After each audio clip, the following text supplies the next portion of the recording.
The Great Pyramids of Giza, undoubtedly some of the most incredible ancient monuments to be found anywhere on Earth. Just how old are these structures? 4,000 years? 10,000 years? 100,000 years?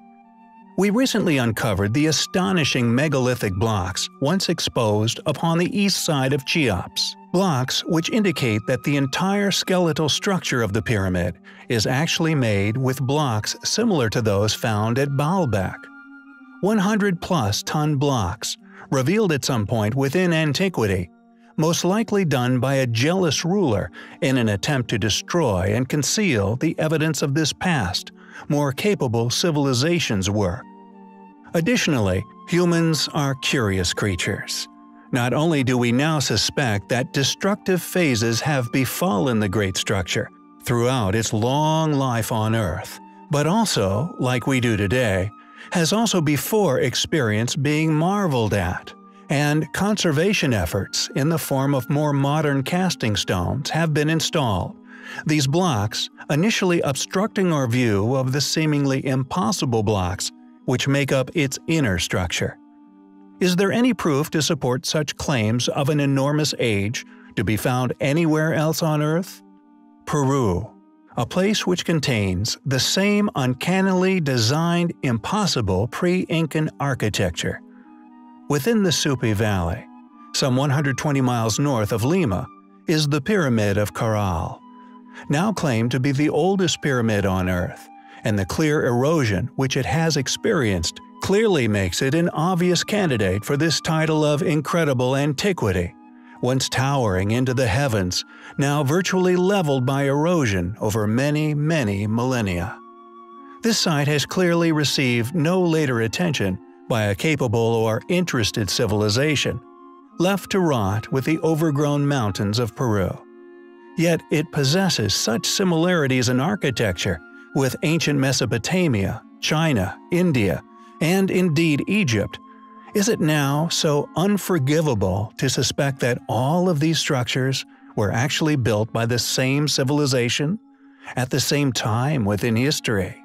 The only difference being that the well-known and documented Egyptian civilization later moved in on the specific pyramidal structures of Giza for power purposes, while the Inca focused in on the ancient architectural land terracing. Interestingly, and yet more compelling, evidence supports previous hypotheses here on the channel.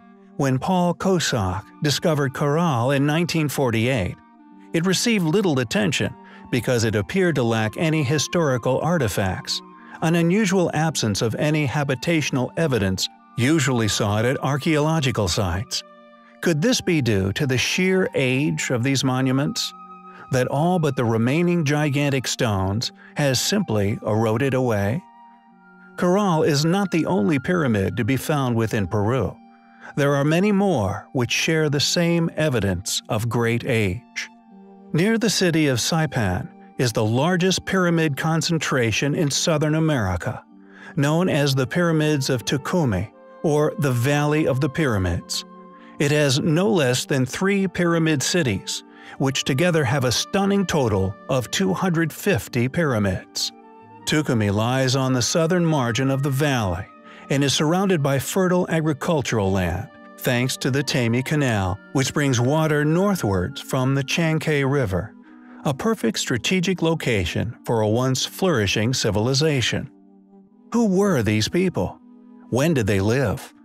Thanks to ongoing research, not only is the officially upheld story surrounding such cities crumbling, but we are now getting closer and closer to finally answering these questions. When an ancient ruin is academically studied, it will often be attributed as the work of a far more recent, already studied, thus previously permitted group placed within known history, often a group simply incapable of such undertakings. Furthermore, not only do many sites hold evidence of a far older yet far more advanced builder having once been responsible for their construction, but such sites can often share characteristics with ancient ruins found far away, features from a said site also found on another continent on the other side of the globe. False doors, for example, found over countless ancient ruins spanning much of the world. This reoccurrence, along with many other similar signature features, are far from mere coincidence and can only be explained by a past, intercontinental, highly capable lost civilization, as we have postulated in the past in regards to many factors indicative of their megalithic legacy. Metal clamps, identified on differing continents, varying in style and composition relative to what was presumably readily available, so although they differ in style, the knowledge of how to create and use such ancient technology had clearly been the work of the same civilization. The pyramids of Uimer, for example, are 6 rectangular pyramids you would more than likely have never heard of, and most certainly would not have been taught of their existence by modern mainstream academia. Built from lava stone without the use of mortar, they are uncannily reminiscent of many structures within the South Americas. They are located in the districts of Chacona, part of the town of Uimer, on the island of Tenerife in the Canary Islands, Spain. The structures have been attempted to be dismissed as nothing but 19th century buildings, argued as the byproduct of contemporary agricultural techniques.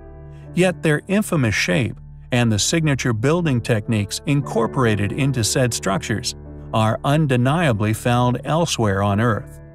Other pyramids employing the same methods and materials of construction can be found in various sites on Tenerife. In Uimer itself, there were 9 pyramids, any yet, regardless of academics attesting to them being no more than a century old. Only 6 of the pyramids survive to this day.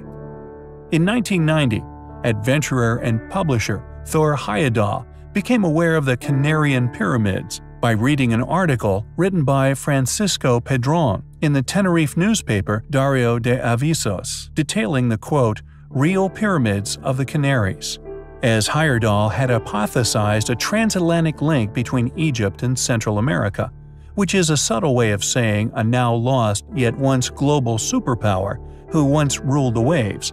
He became intrigued by the Uimer pyramids and relocated to Tenerife. Heyerdahl hypothesized that the Canarian pyramids formed a temporal and geographical stopping point on voyages between ancient Egypt and the so-called Mayan civilization's ruins, a claim we agree with. Yet we posit that this contact was not between the Egyptians and Mayans, but was one and the same force, a far older, now lost world-conquering civilization, an ingenious group who not only passed on their wisdom to every corner of the world, but even built in ways we are yet to understand. Unexplainable anomalies litter many ancient ruins to this day. Heyerdahl had predictably initiated a controversy with historians, esoterics, archaeologists, astronomers. Most of mainstream academia staunchly opposed such claims. By suggesting such an hypothesis, which flies in the face of already established paradigms, his research was predictably never pursued further than Heyerdahl personally took it. Yet I feel he succeeded in publishing a ruthlessly honest opinion in regards to the ruins, regardless of what was already apparently established as fact.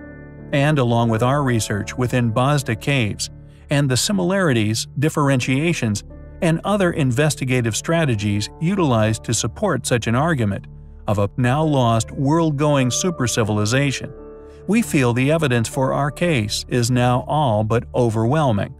There are far too many connecting factors to simply claim coincidence, and as the proof of this past civilization's capabilities becomes more apparent, and in turn researched, the closer we become to finally finding these now lost ancestors. It is a pursuit for the truth, which we find highly compelling.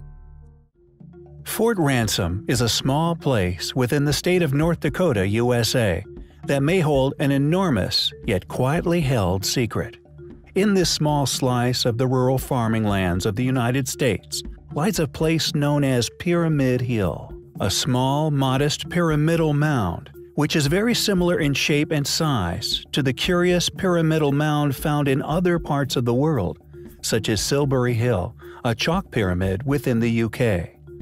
Long argued by a number of funded geologists as a mere natural formation. However, local residents, along with historical accounts within the area, have strongly disagreed with these conclusions, since their predictable acceptance by the academic community.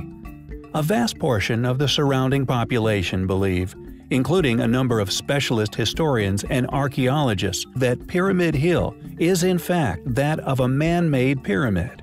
What's more, they hold to the belief that it is the oldest pyramidal structure on Earth. What makes this site the most interesting, we feel, however, and the reason for this video, is the writing stone which was found nearby some centuries ago. Clearly very ancient cup and ring marks, and constructed to form some kind of communication, they have, however, remained undeciphered. They are incredibly intriguing and are reminiscent of a hybrid between music and Morse code. Yet all attempts to establish a translation of the pattern have been unsuccessful. Located in the Cheyenne River Valley, in southeastern North Dakota, pitted mysteriously cup and ring marked boulders appear in Saskatchewan, South Dakota, Iowa, and many other sites all over the world. Just who created them remains a mystery. Was the writing stone left by the original builders of Pyramid Hill? If so, why is it an unknown language? Who wrote it? Is Pyramid Hill really the oldest pyramid on Earth? Built by an unknown culture who clearly spoke and wrote a highly complex and as yet undecipherable language? Perhaps one day we will find out the truth. In 1917, an amazing find was made in Indonesia. Entered into the report of the Department of Antiquities, the Dutch historian N.J. Crome also mentioned it in 1949. Employees of the National Archaeology Research Center visited the site in 1979 for a study of its archaeology, history, and geology. If the claims are proven accurate, Indonesia possesses the oldest pyramidic structure on the face of the Earth. Buried under a mound of ancient sediment. Located around 800 meters above sea level, the site covers a hill in a series of terraces bordered by retaining walls of stone, and is covered with massive rectangular stones of volcanic origin. The Sundanese people considered the site sacred, believing it was the result of the legend of King Siliwangi's attempts to build a palace in one night. Based on various dating techniques, the site has an official dating for completion by 5000 BC and quite likely much earlier. This pyramid is very old indeed. Interestingly, the Lakan Mountain in Borneo, or rather, what the natives and tourists alike have known as a mountain for millennia, has also recently been confirmed to actually be an ancient pyramid. Drill samples from the tops of these mounds have provided carbon dates going as far back as 20,000 BC. The deeper they drilled, the older the carbon dates became, peaking out at a layer of not local basalt at 90 feet. In West Java, ancient knowledge had successfully been retained. Indigenous communities claimed Egyptians landed and even colonized Indonesia well before 2000 BC. The evidence for the colonization of Indonesia by the ancient Egyptians is documented by Sir Thomas Stamford Raffles in his volume, The History of Java, 1830. Tomb paintings and writings show that the Egyptians were trading down the Red Sea and into the Indian Ocean. Were these structures actually created by Egyptians? Why were they placed where they lay? As I have mentioned before, we know an awful lot about the Egyptian civilization. A lot of our knowledge from what they left us in written language, scrawled and hieroglyph all over these ancient monuments. We know about mummification processes in detail. We know all about their religious rituals, death practices, etc. Yet, alas, not one shred of writing on how they constructed such awe-inspiring tombs, or why make them in the shape of a pyramid, out of millions of tons of accurately placed stone. Did the Egyptians just claim these structures as their own, as an illusionary appearance of power? A drought killed the ancient Egyptians, yet their supposed sphinxes show evidence of submersion, and thousands of years of heavy rainfall. This points a logical finger at an earlier creation date. With modern technologies, testing equipment, penetrating radar, and the internet, it appears the truth of who we really are, and who our ancestors were, may be revealed to us all.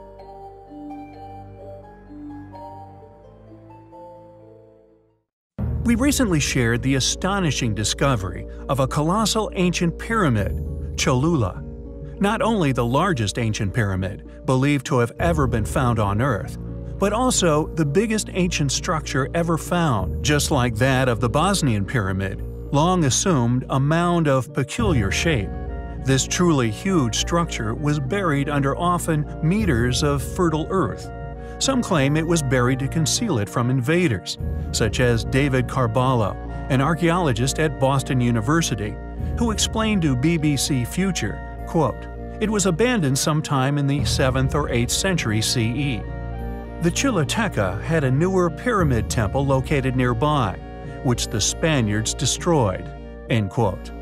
While geologists argue that over the centuries, or indeed millennia it has stood, the mud bricks its exterior was created from have fertilized and naturally grown over this huge structure, Earth which still hides much of its stature from the world to this day.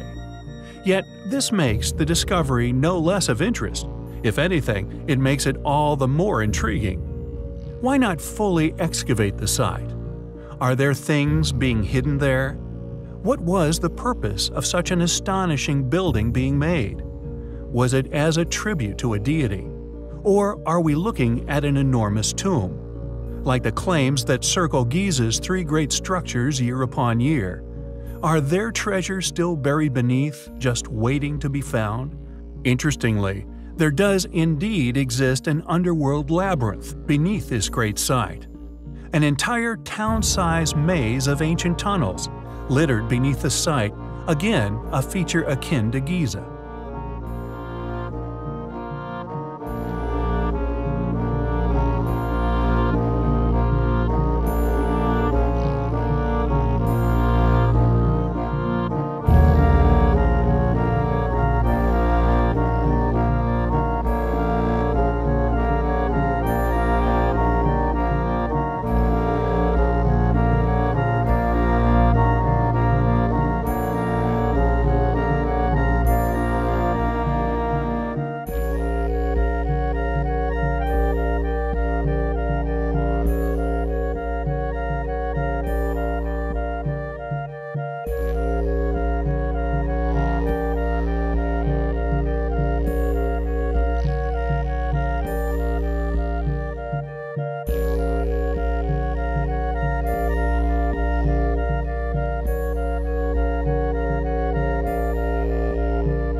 Yet any mention of sarcophagi, treasures, tombs, or any other interesting discoveries, local archaeologists remain curiously silent, regardless of this structure's clear past importance.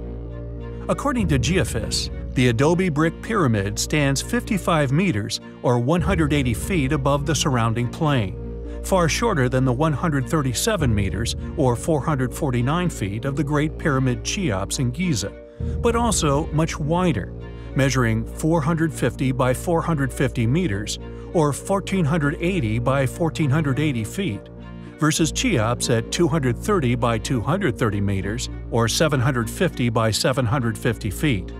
Yet we must not forget to mention the astonishing precision present within Giza, seemingly absent this nonetheless gigantic structure, which we find highly compelling.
Hi guys, so today I wanted to share with you an amazing story.